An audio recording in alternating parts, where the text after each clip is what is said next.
Welcome to this edition of Inside Tulsa Athletics. We had a great show today. We'll have the architect, David Reed, who's designed 3 of our current gymnasiums and a 4th getting ready to open. And then we'll have our football coaches from Central and Booker T, who had wins last week. We'll have Assistant Athletic Director Jen Sanders, and we'll have the Deputy Director, Mick Wilson, to talk about those things. And then Eli Brown, the Athletic Director from Central. Stay with us as we come back to Inside Tulsa Athletics.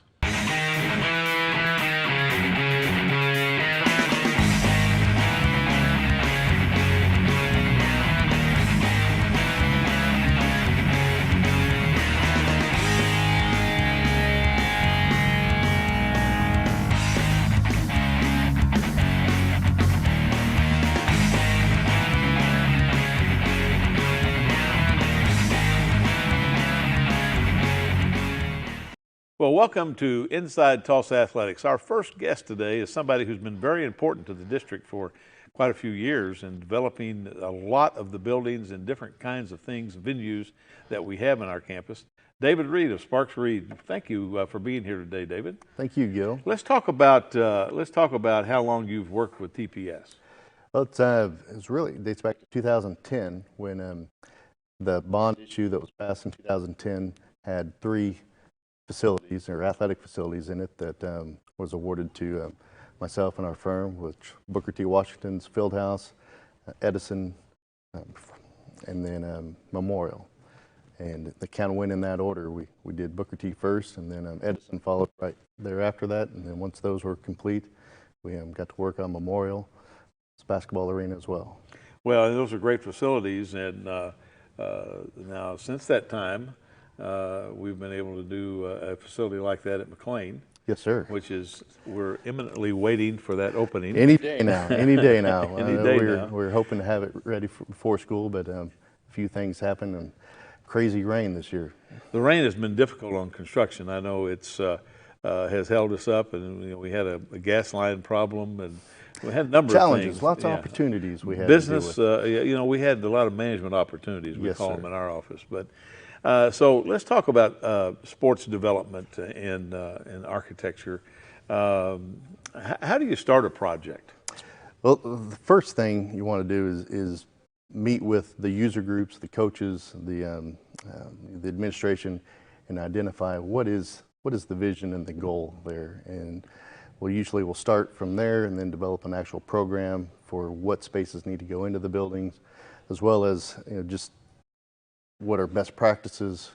We've been blessed to do a lot of athletic facilities and just understanding what it takes to move student athletes as well as coaching and staff within a building. And then how do we design that to maximize the footsteps, if you will, of what the student athletes taking as well as the coaches, and how do we maximize their time, because we're all given 24 hours a day. So how can we design a facility that helps minimize the amount of steps between spaces and maximize the amount of instruction and training. And stay in budget. It's definitely got to stay in budget, and you try to stay on time, just like you'd mentioned about exactly. McLean. This all starts obviously with the voters. Yes, sir. The board, superintendent board, and the bond oversight committee say, here's what we'd like to do in this next bond issue, and then the voters go and they vote on it, and then once they vote on it, those decisions about what we're going to build are basically made at that point. Then it's your job now. How is the bidding handled? How does that work? All right, so there's bidding for construction is typically Tulsa Public Schools likes to do is have a construction manager on board. So I'll be teamed with a construction manager, and then we'll work together to develop a set of documents, those are called construction documents, and then we'll put that out on the street, so to speak, and advertise it to the public for 21 days. And then we'll receive those bids, and usually there's a bid opening there at the Tulsa Public Schools Service Center, and Chris Hudgens or Reed Robinson's usually involved in that. The construction manager reviews all of them, then we'll sift through those, make sure they've got everything complete, and then the construction manager will put together that total cost of the project, And you know, we hope and pray that it comes in. You know, Rogers High School football stadium right now is we've had to rebid a couple of times because numbers weren't quite there. But on McLean, we were very pleasantly surprised. We went out with McLean and came back under budget.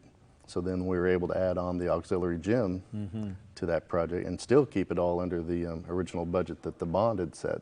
So I think that sometimes people don't realize that the bond issue that we're talking about was 2015. yes, sir. For these products, and you know, understand the inflation over that period of time, what it does to the cost. Well, there's inflation, there's market variations, you know, there's all sorts of, and nobody thought there'd be a lot of tariffs on Chinese steel. Well, Right. there is. So there's, you know, how do we, or hurricanes. I mean, Hurricane Katrina was a big impact to construction costs in our region. And so we're always trying to identify how do we design the building to fit the current budget and ramifications. That sometimes means we don't get everything that we've asked for or that was in the bond or program, but so far we've had a very good track record of at least delivering that and then hopefully increasing some of those programs as well. I think so, providing quality facilities for our student athletes and our students to attend those games and to be a part of those games, and our patrons to be able to come onto our campus.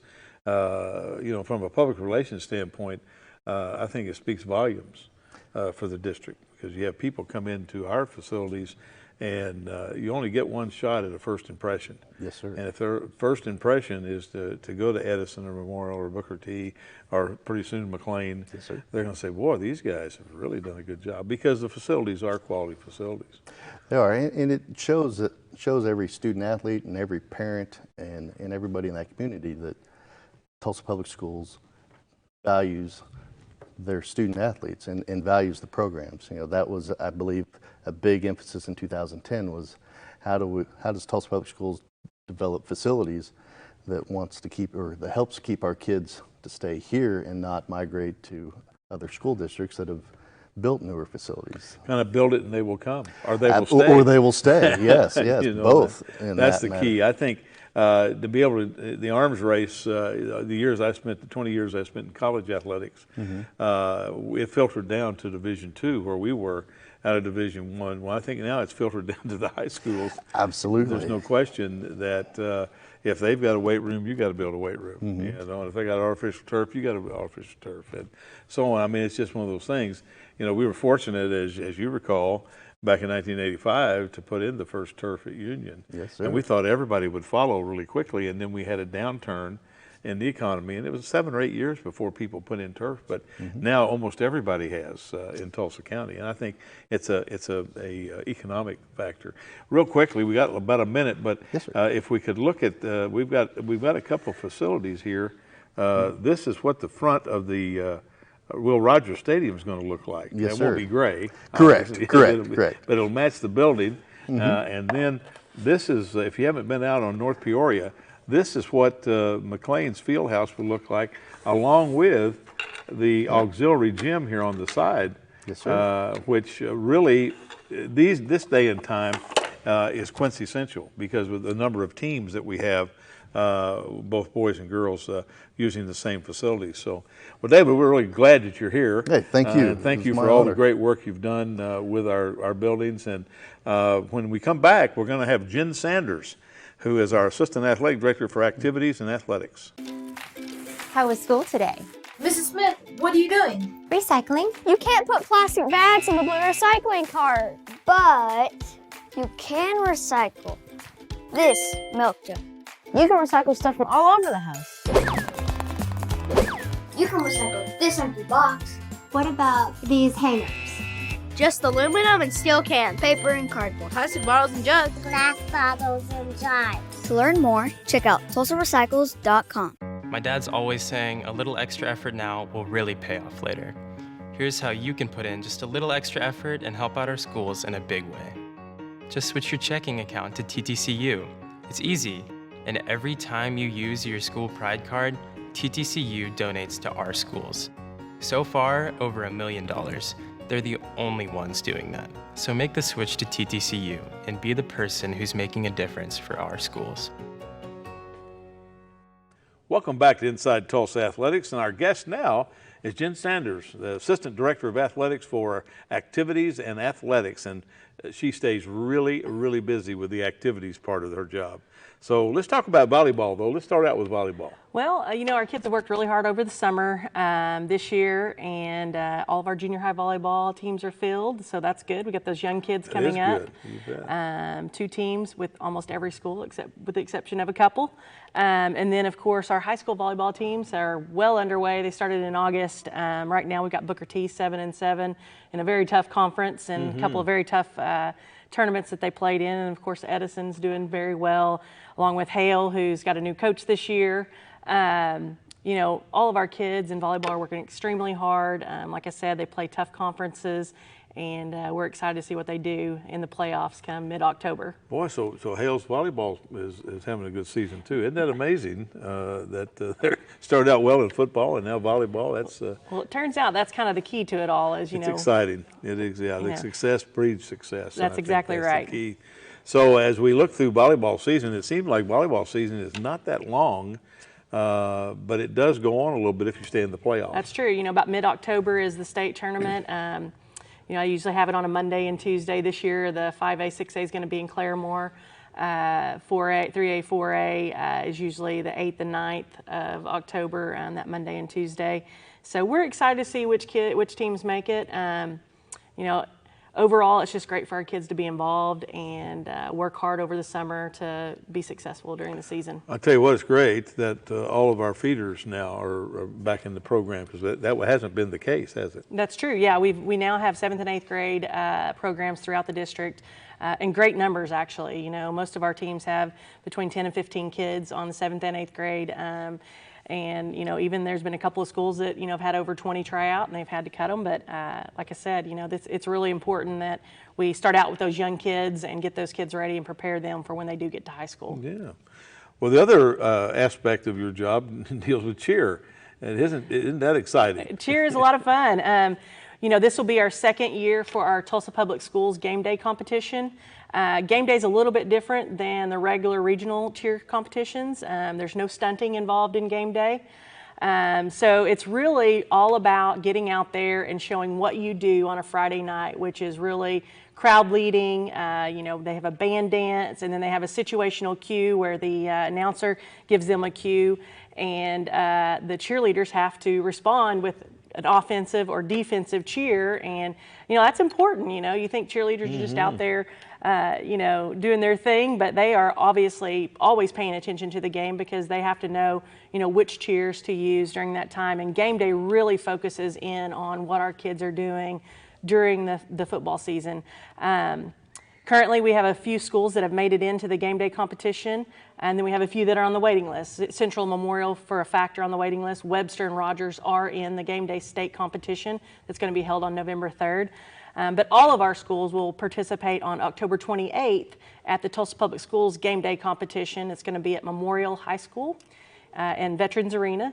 Starts at 6 p.m. and we'd love for folks to get out there and support these kiddos, as they are the crowd leaders and the folks that get the crowd going at the football games. Well, you know, it's really kind of exciting, too.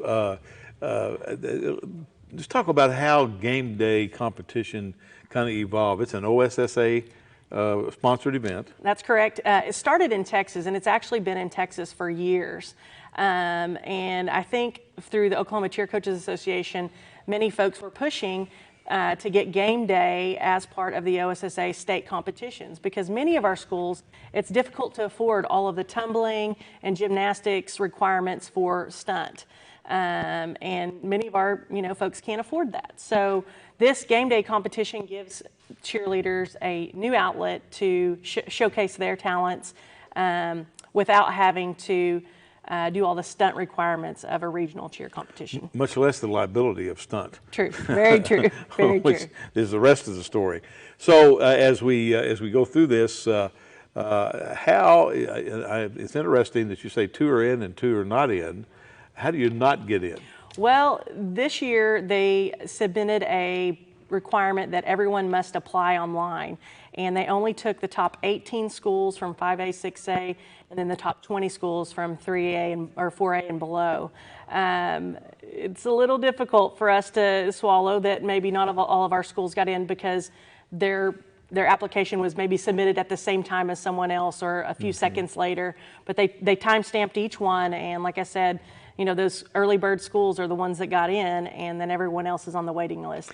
Fingers crossed that eventually it's a regional competition that leads to state where everyone can compete. Well, we would hope so, because every one of our other programs Correct. are that way. Correct. You know, Cheer, so, Game Day Cheer is the only one that is set up that way. right. I mean, even in the district sports, it's a 7 weeks or 8 weeks of qualifying through your district Correct. contest. This way, you just the one who didn't turn it in doesn't get in. And In fact, even one of the champions didn't make it in this year. oh my goodness, that is incredible.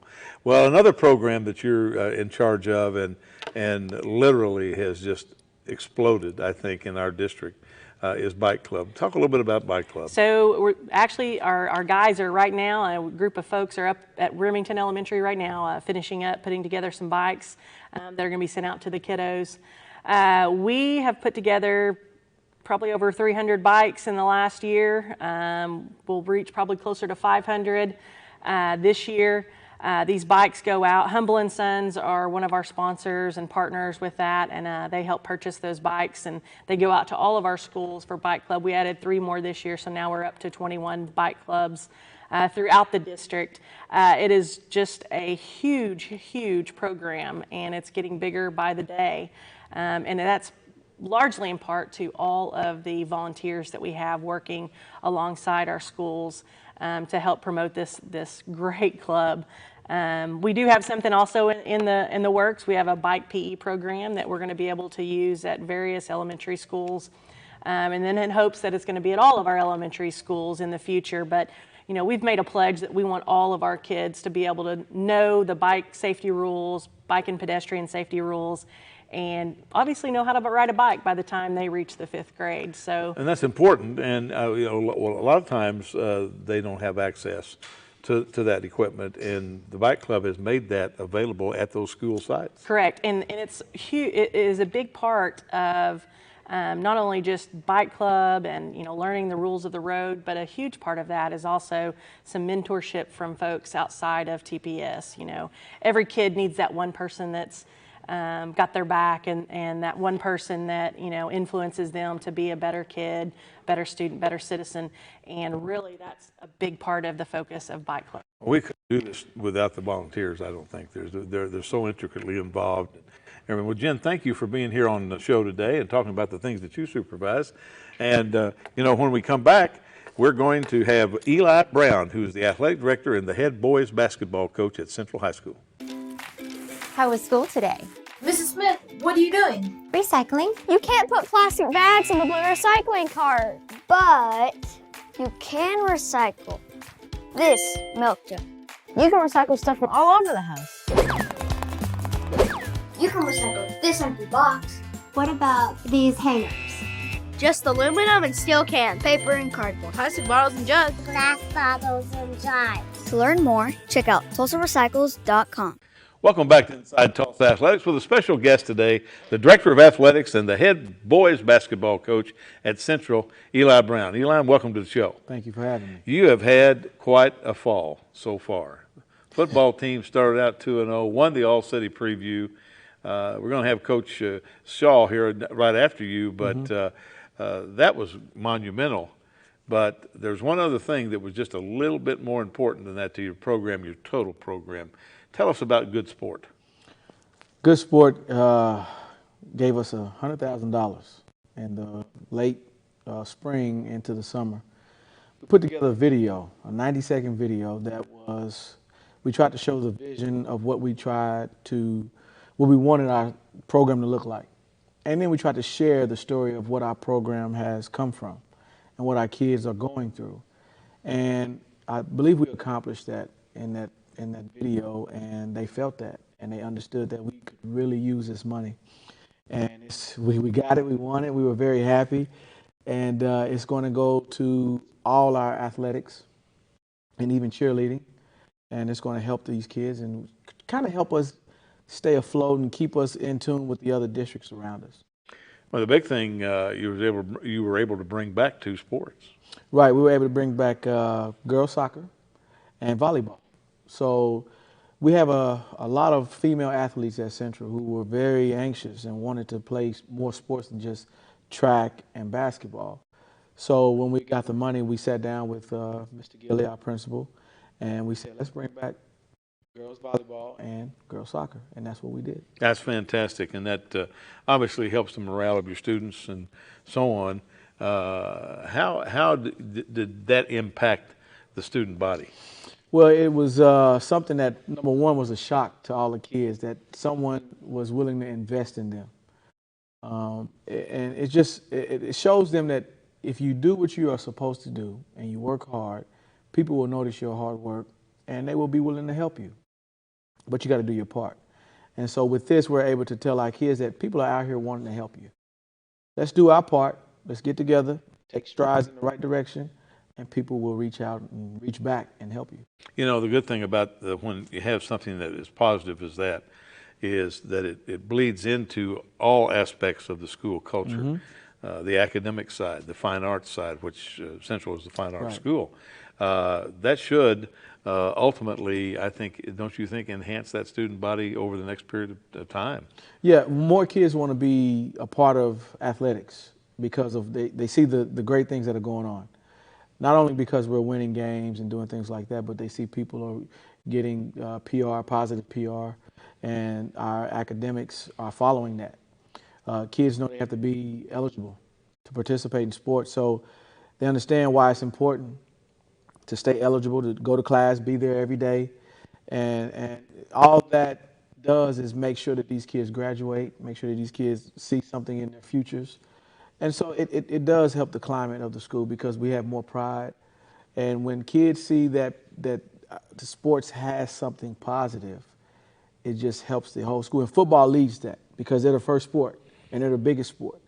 So when we have those sports that generate that popularity are doing well and they see people are willing to give to them, it creates a culture of people wanting to join and have that pride. You've had a little transition internally in some facilities. Hadn't had the new. Well, you have one new facility, and then we redid your competition gym. But talk about that. What that means to your kids. Oh, that's magnificent because kids see that every day. When they go to PE, they walk through that gym into the PE gym, and they see the floor and the lights and the paint on the walls and things like that. And those kids see, again, it builds that pride and that culture of pride and wanting to take care of something because now kids see that the district and outside of the district, people are willing to invest in them. And so it also helps our athletes because our athletes see this and say, well, we owe them something for doing this for us. And so they know we need to compete, take care of our academics, our behavior, our discipline. All those things need to be taken up a notch. And we like to think that's what we're trying to do and that's where we're going. Well, with your practice gym that was added and then the renovation of the dressing rooms, which was well overdue. Yes. I can remember the chicken wire. Oh, yeah. It's now, I tell you, that has been a complete blessing because we have junior high in our building. So that allows us to be able to have our junior high activities in terms of indoor volleyball or basketball, to be able to do that and not have to wait till 7 p.m. for them to come back and then try to have practice. So, and our girls had one locker room between two teams. And that was tough because sometimes the visiting girls had to go dress in the outdoor, not outdoor, but they had to go outside of the gym and dress in the restroom. Now they have a dedicated restroom and a dedicated locker room for them to be able to dress in. So that was very good. And then the practice facility itself is beautiful. When they renovated the pool and took the pool out, that was a process in itself. But all of that was very beautiful to see. And now our kids are very appreciative of it. They love it. They love being back there. And the two teams fight on who's going to use that today. Oh, yeah, yeah. Yeah, and that's unusual because everybody usually wants to be on the big floor. No, I think more so the coaches want to be back there where it's secluded and quiet. But the kids, they still want to be out there, but that practice facility is so beautiful. Well, it's a better teaching environment. Yes. It's closed in and you can teach a little bit more there. Correct. Well, we've got about a minute and a half here. Let's talk about Central Braves boys basketball. How's that going to be? It looks to be good. We bring back 3 starters from last year's state tournament team. We have some really good young players who fit into the mold with the older players. Guys like B.J. Jefferson, who's a senior this year, and Kaylin Goff Brown, who'll be a sophomore this year. Those guys have been working all summer, gotten better, and every year we feel like we have a chance to win it, but this year we really do feel like we have a legitimate chance to be in that 3rd game in the state tournament. That makes a big change, when you think you can. Right. Confidence really, is key. Oh, it is. Confidence is How key. about your girls program? They've gotten a lot better, tremendously. They will be, I think they could win 15, 16 games this year. Oh, really? Because they have a great nucleus of returning players. And just that culture has been built. It's still being built, but it's been put in place now. And Coach Clarence Glover has done a great job with those girls, and they're hungry. They had a good summer competing in summer league and team camp, so I look forward to them having. We'll have to have Clarence on here before long, won't we? Sure. Well, Coach, thank you for being here today. We really appreciate what you're doing over at Central. Thank you. And when we come back, we're going to have his head football coach, Kip Shaw, the head football coach of the 2-0 Central Braves. Come right back. Hey, you. Yeah, you. Getting that college education? What are you gonna do? Graduate and take some office job? Be like everybody else? Or will you dare do something different? Like, be a teacher. You could be my teacher. You got the skills, the smarts. Yes, you. You could be the teacher I never forget. That'd be cool. Does that corporate job even have recess? What are you gonna make of yourself? What are you gonna make of me? How was school today? Mrs. Smith, what are you doing? Recycling. You can't put plastic bags in the blue recycling cart, but you can recycle this milk jug. You can recycle stuff from all over the house. You can recycle this empty box. What about these hangers? Just aluminum and steel cans, paper and cardboard, plastic bottles and jugs. Glass bottles and jars. To learn more, check out TulsaRecycles.com. Welcome back to Inside Tulsa Athletics, where we have a very special guest, the head football coach of the 2-0 Central Braves, Kip Shaw. Also, the All-City champions. Welcome to the show, Kip. Thanks, Coach. Enjoy being here. I tell you what, it's been a good start for the Central Braves. It has. The kids are really playing well, and they've got a lot of confidence, really buying in, and so it's really helped our season get off to a great start. Well, the All-City had to really propel you into the season. It gave us a lot of momentum. They were excited. It's something that they shot for and wanted to reach their goal of getting that gold ball and being All-City champs, and they achieved it, and it gave them the feeling of their just confidence just exuding right now and just doing what they can do. I tell you, the first 2 or 3 weeks of school has been outstanding. You get the grant from Good Sport for $100,000. That had to be exhilarating for the student athletes as well. It was a great blessing. There's stuff that we need, stuff that are not, wants, they're actual needs. And a grant like that can come in and change your whole athletic program and give you things that maybe otherwise you wouldn't be able to afford or be able to purchase with your regular budget.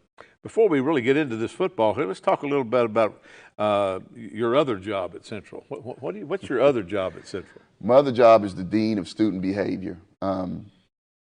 Fortunately, it's a rough title. The good thing is the culture is changing there, so it's not as bad as maybe it once was. We've got a great principal, great administration. They work with us hard. Last year, our suspensions went way down, and we're trying to reach an even further goal on the suspension. So, with all the changes and stuff, my job title isn't what it probably once was. Do you think it helps or hinders your job as the head football coach? I think it helps my job. The kids know me. Makes it easier for me to build the type of relationships I need, not just with my players, and not just with the athletes, but just the student body as a whole. They're able to relate to my kids and come in, and then when I have to bring them in for a behavior situation, it makes it a lot easier to talk and conversate and build that relationship that I need to kind of get the kind of behavior that we should have. Makes it tough on them when they know the head coach is also the dean, doesn't it? Does make it tough on my football players. You Yeah. know, their level of expectation. They know I have a high one, and what I expect from them. So it makes them tough on them. Well, let's get into the season. Start out with the All-City victory, and then you open your season. Let's talk about the first triumph that you had. We played U.S. Grant on the road in Oklahoma City. They were a great team. Kids played hard. We were probably just a little bit better athletically. But it was our first time out, made a lot of mistakes. But I was really proud of the kids when they had some adversity. They stuck together, where in the past, we wouldn't have always done that. Defense played well. You know, anytime you get a shutout, you know your defense playing well. Our quarterback and our offense were really clicking, and we had some great opportunities there, and those kids took advantage of it. So you go down to Oklahoma City. What a great day. It was the same day of the pep rally where they announced the $100,000. So they had to be put up the bus. You come back, and you get a pretty big win this next week. Get a big win against Memorial, a team that since I've been here the 6 years as an assistant and now the head coach, we've never been able to beat. It was a great feeling going out there. The only problem on Saturday morning when we broke the film down, we realized we didn't play much offense. So most of I think we had one offensive score and the rest were defensive scores, which just showed how our kids played hard on defense and creating turnovers. It was exciting. You know, the kids know that now we've got to kind of put that one to rest and start focusing on next week's opponent. Can't live in the past. Not at all. So what do you got this week? This week we have McLean, which is our big rival. You know, our kids really know each other. I actually coached Coach Ponder in college, recruited him and coached him, so him and I are really close. Love what he's doing. His kids play hard. They're aggressive. And like I told my kids, this will be the best team we play to date. But I need them to understand that it's important because it's the next game, and we don't want to make more of it than it really is. So this is it'll be a home game for you, right? Yes, sir. Yeah, you're playing here at Melton Stadium, and it should be. This is a Thursday night game. It's a Thursday night game. Should be a great crowd. Both teams are undefeated, and you know, hopefully my kids understand the importance of going out and playing better than we did last week. Well, let's talk about the preparation. You play on Friday, and of course you have your weekend work that you have to do. But then you play on Thursday. How does that alter what you do during the week? It makes it tough. You usually have that Monday where you can kind of correct some mistakes and then maybe put in the new wrinkles, but now everything speeds up. You kind of lose the corrections, and your first full practice is now Monday and Tuesday, and you're trying to get everything in, make sure you don't have things watered down, make sure you still stay with the plan that we have. And then Wednesday's basically a dress rehearsal. You're not out there banging around. You're out there just shoring up special teams, putting any new wrinkles we got in as far as trick plays and stuff like that.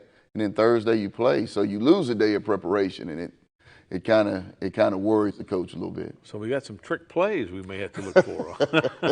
Don't tell Willie, huh? No. So let's talk about your preparation through preseason practice and everything. The heat has just been unbelievable. How has that affected your team? The heat for us is kind of twofold. One, we were kind of out there during summer pride, so you know you kind of get your kids acclimated to it. The heat has really been tough this year, and so we've, you know, of course you want to make sure they drink as much water, Gatorade, Powerade, and stuff as possible. And then you go, you know, during your preparation during the week, you have to be careful with your kids, make sure heat exhaustion, avoid all those things because you need all your players healthy. So we have kind of toned back on the hitting and things like that in practice and try and keep their bodies as fresh as possible to get them from, you know, the first day of practice of the week to game night. Yeah, that's a difficult thing too, because when you want them to go full out all the time, and they said, well, now we're going to go half speed. Now we're no hitting. You know, one of the injuries that I got in college was I thought we were going half speed, and a guy by the name of Eddie Red Eagle, I'll never forget it, hit me with a forearm in the side, and I had to wear a collar the rest of my career because of a pinched nerve. So, but you like that. You want to pull them back. Absolutely. You don't want to have to push them out, you know, all the time. So. Well, and you got about a minute. Let's talk about who some of your players on offense and defense that have really stood out for you. We're starting really players that have stood out for us. First of all, I have to talk about KT Owens, our quarterback, who's done a great job. You can see where he's grown over the summer. He really understands what his role is now. We've got two great running backs in Joel Hamilton and Desmond Clayton. The offensive line is kind of young, but we've got some great players. We've got a starting center back, Hunter Mounts. On defense, Jewel and Desmond are great at linebacker, as well as Cody Lane. We've got Samuel Punchy Wilson and Trey Washington in the defensive back. But the biggest thing is our front guys, Demarion Leathers and DeMarco James, are playing lights out at defensive end. The one thing I realized the other night watching us against Memorial is just how fast we are. We can really play. Well, hey, thank you for being here today, and good luck this week. You know, when we've got two of our teams playing, it's hard for me. You know, I got to be on both sides of the field. Coming up next, we're going to have Mick Wilson, the Deputy Director of Athletics, and he's going to talk about eligibility. Stuff. When you don't want it, what do you do with it? Go to tulsarefuse.org. There, you'll learn what to do with stuff you don't know what to do with. Just give us a click. tulsarefuse.org. It's what you do when you don't know what to do with stuff. My dad's always saying a little extra effort now will really pay off later. Here's how you can put in just a little extra effort and help out our schools in a big way. Just switch your checking account to TTCU. It's easy, and every time you use your school pride card, TTCU donates to our schools. So far, over $1 million. They're the only ones doing that. So make the switch to TTCU and be the person who's making a difference for our schools. Are you suffering from stuff? Stuff you don't know how to get rid of? Go to tulsarefuse.org. Learn how to get rid of stuff easily and properly. tulsarefuse.org. Just give us a click. It's that simple. Welcome back to Inside Tulsa Athletics, and right now we have the Deputy Director of Athletics who is in charge of compliance and has a tremendous job, Mick Wilson. Mick, welcome to Inside Tulsa Athletics. Thank you for having me. You have a big job on a daily basis. We have over 3,000 student athletes, and actually it seems like this year we've had more hardship waivers than we've had to open the season than the 7 years that we've been here together. So why don't we go through and tell our watchers how we start athletic eligibility and how you maintain that. Well, I think the biggest thing is right off the bat is making sure that all our kids are eligible academically. Not only our kids, but actually the entering kids that we get from other districts and coming from middle schools, that those kids have met the requirements to be able to participate academically. Secondly, you start trying to screen whether or not they're legal students. Are they in the right place? Are they in the right school? And of course, with the new OSSA rule for freshmen being able to attend basically wherever they choose, that becomes tricky as well, because you have to chase down some transcripts or get some grades and things from where they matriculated through middle school. Mm-hmm. And that can be tricky at times, but for the most part, our coaches and our athletic directors do a great job of maintaining not only the previous records, but current records as well, so that we can really ascertain whether those kids are eligible, whether they're in the right school, and then lastly, we want to be able to get them on the field and make sure they meet the requirements of physical and the things that the OSSA requires also on that end. We have different levels of eligibility on the academic side. How many classes does a student athlete have to pass at the end of the semester to be eligible the next semester? Well, that actually depends upon the school schedule, and again, that varies from school to school and district to district. Most of our schools are all either on an 8 or 7 period day, which obviously the OSSA is looking at passing 6 of 8 or 5 of 7. Again, that can be any combination of classes, including physical education, but all those classes have to be required for graduation, and to be able to pass those, then once you've passed those, you're eligible for the first for the first 4 weeks. In some cases, the first 3 weeks if you're on a modified block schedule.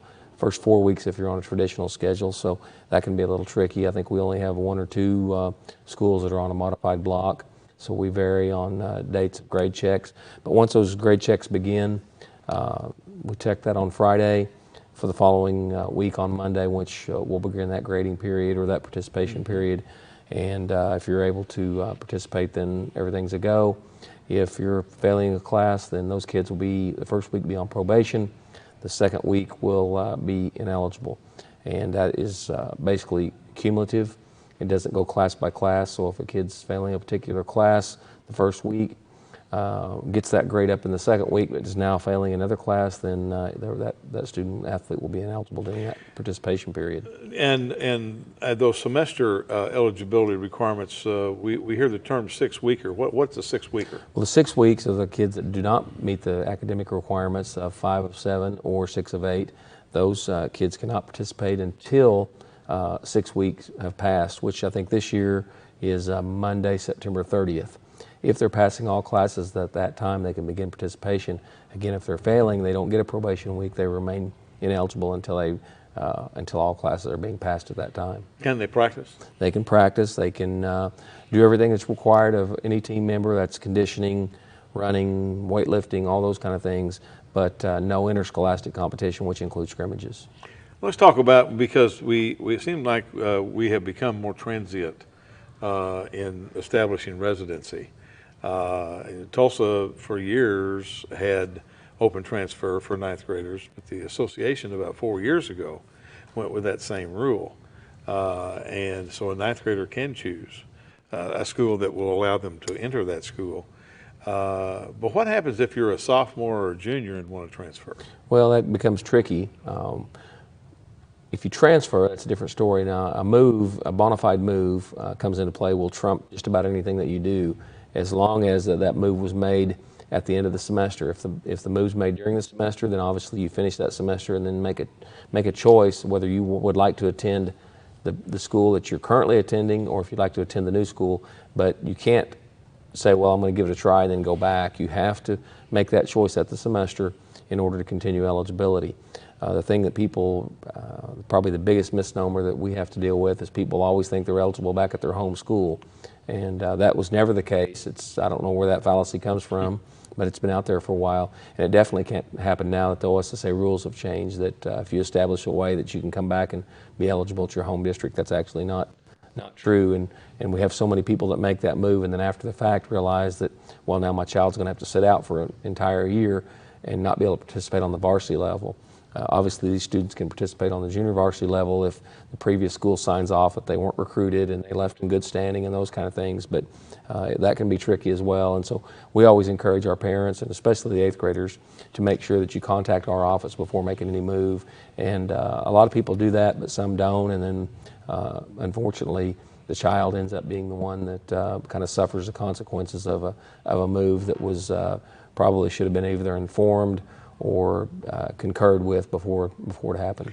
Another call we get a lot in our office, as you know, is from either a non-accredited school or a charter school, and the student wants to participate in athletics. Again, that kind of goes back to there's some misinformation being given by some of the schools that are out there. Probably need to consult with us as well.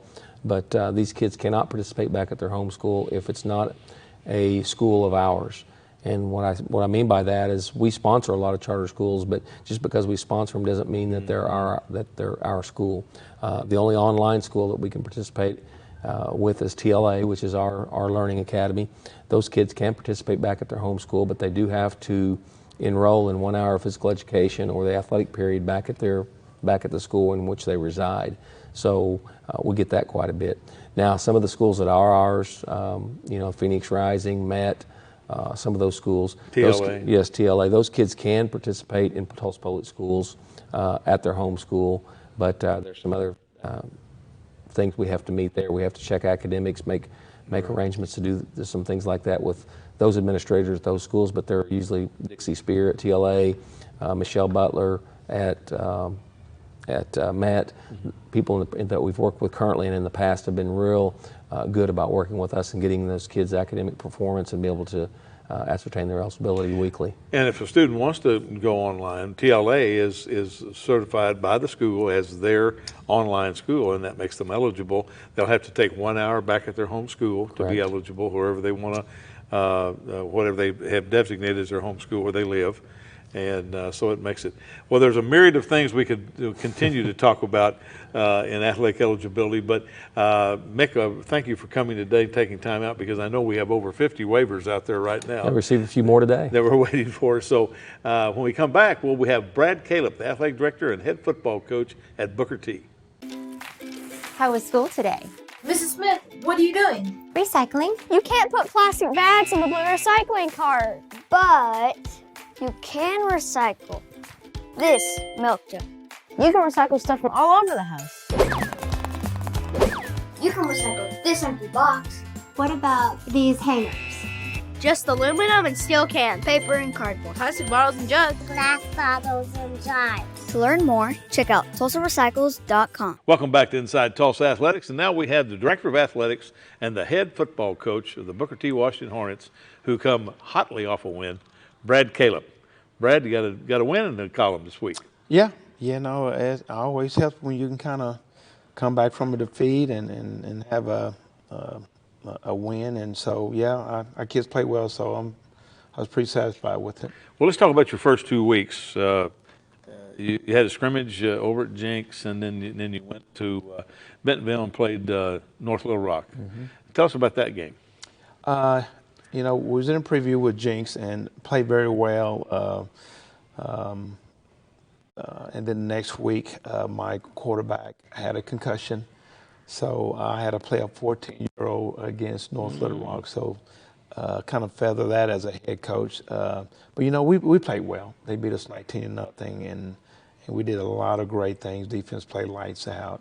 But just starting a freshman against a team like that, they ranked like number 1 or 2 in 7A is pretty tough to kind of throw someone like that in the fire. But like I said, we regrouped, we learned from it, and so the next week we play against Bishop Kelly with Gentry William, and it's amazing that that guy make our offense go and make me look good as a head coach.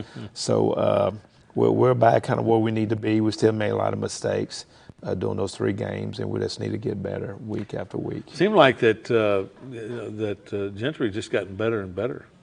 Yeah, last year I always kind of got on him a little bit. I just realized, the kid was 13, 14 years old. And I'm like, he's only 13, 14 years old. And I have to just pull my rings back. But he has. He played like 7 games last year and has really matured as far as running. Last year, he just wanted to run the ball, then look downfield. And against Bishop Kelly, he scrambled, looked downfield, picked up open receivers. And so he's growing every game and maturing. And not only is he a threat running now, he's a threat throwing the ball. Well, let's talk about your next opponent, Bentonville. Bentonville Tiger. They're a powerhouse there in Arkansas, and they're big, they're physical. They have a quarterback is a real deal. They have a linebacker. He's running sideline to sideline. So I think it'll be a good game. We just got to eliminate some mistakes, and I think it'd be a good test for us, and that'd be our last test before we get into district play.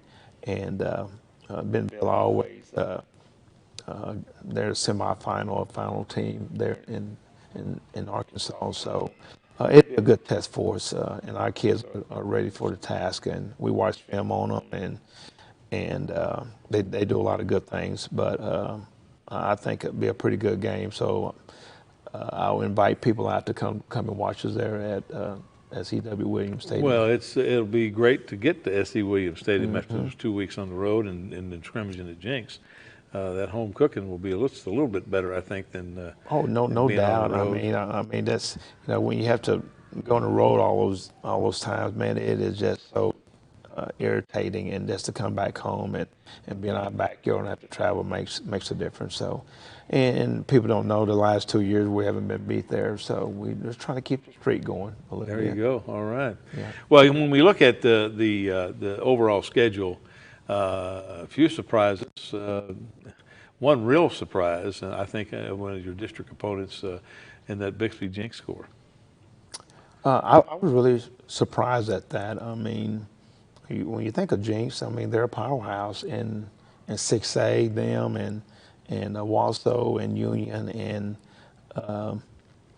Lauren has done a great job over there. And if anybody knows Jenks, he does. He coached over there for several years, and he kind of know how to defeat those guys, and he just does a great job. But if you'd have told me that score would have been that, and I would have bet my house and my kids and everybody. But they're a good football team. We face them October 4th, homecoming, and hopefully our come is not like that. But like I said, he does a good job, and he has that program going where it needs to be going. And like I said, if we can stay healthy this coming week, it should be a pretty good game. October Well, we're 4th. looking at obviously you and Bixby as playoff contenders. Who else in your district do you think will be there? Sapulpa. Sapulpa has that good quarterback. William is the real deal. I mean, he's 6'4", 6'5", can run, can throw, and had a scat back receiver. I would think they will be the probably other favorite, and probably third in that in our district. But Bixby going to definitely be the front runner. We're going to be probably behind, and probably Sapulpa, and then everybody else kind of going to be chasing. Fighting for fourth. Yeah. Fighting for that I fourth. saw Sapulpa Edison ball game on Friday night, and you are right. Yeah. That youngster can play. Yeah. He took over the game literally. Edison had a chance to score and fumble on the 1 inch line going in, but he ripped one off like 47 yards or something. So the key on defense will be to stop the quarterback. Oh yeah, and last year we played him, and one of my best corners went to knock him out of bounds and tore his labrum. That's hitting the big joker. So like I said, they're going to be really good. They kind of a sleeper type team, and you just don't know what they're going to bring week in and week out. So, but I'm excited. I mean, I think the game is going to be October 4th. If we win that game, we're going to win the district championship. That'll be big. That'll be big. I think we'll go different roads, path, and in the playoffs. So I think it's a Cox TV game too. Yes, it is. Yes, so it is. That's going to be good for the community, good for the school and everything. As you get into your other role as director of athletics, you have a lot. Booker T has the most number of sports, do they not, of any school in the district? Yes, and it is tough. I'm still dealing with hardship stuff. I'm still dealing with physicals and and all that. So it never stops. And being a head football coach, so it's a task. So I got to be very organized and that kind of stuff to kind of get that stuff done. I went to my first AD's convention in 1976 in San Diego, California. There was a guy speaking there, and the title of his speech, "The Toughest Thing About Milking Cows." And I thought, what does that have to do with what I'm doing? And he explained it pretty quickly. He said, your jobs as athletic directors are never over. If you don't milk a cow every day, the milk goes bad. If you don't work at it a little bit every day, our work goes bad. That's a good way to analyze that. You got to do it. Yeah, so it does. But yeah, and it's,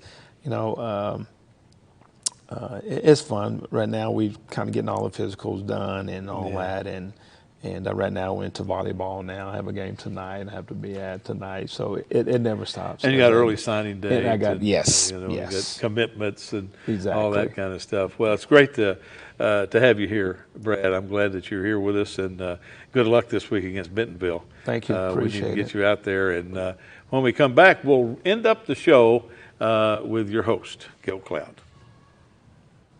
My dad's always saying a little extra effort now will really pay off later. Here's how you can put in just a little extra effort and help out our schools in a big way. Just switch your checking account to TTCU. It's easy, and every time you use your school pride card, TTCU donates to our schools.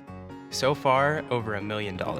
They're the only ones doing that. So make the switch to TTCU and be the person who's making a difference for our schools.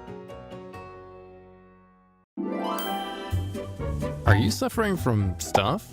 Stuff you don't know how to get rid of? Go to TulsaRefuse.org. Learn how to get rid of stuff easily and properly. TulsaRefuse.org. Just give us a click. It's that simple.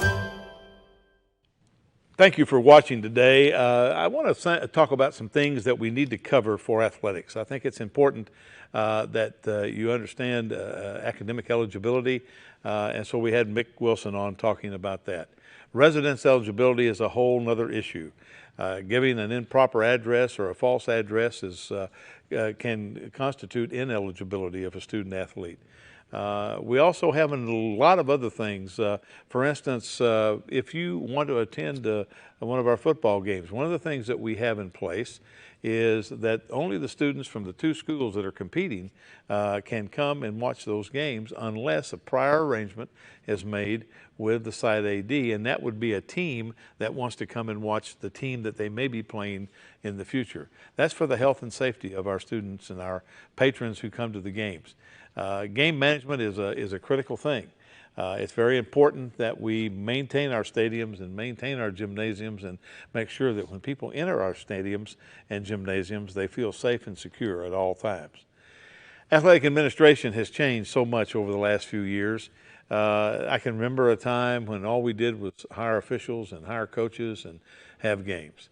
And today we have to raise money outside the source of the state funding that we have and the gate receipts that the schools get in order to be able to pay for the things that we need. It's amazing that it costs over $750 minimum to suit out one high school football player. And the reason I say minimum because those helmets that they buy can go anywhere from $300 to $700 just for the helmet.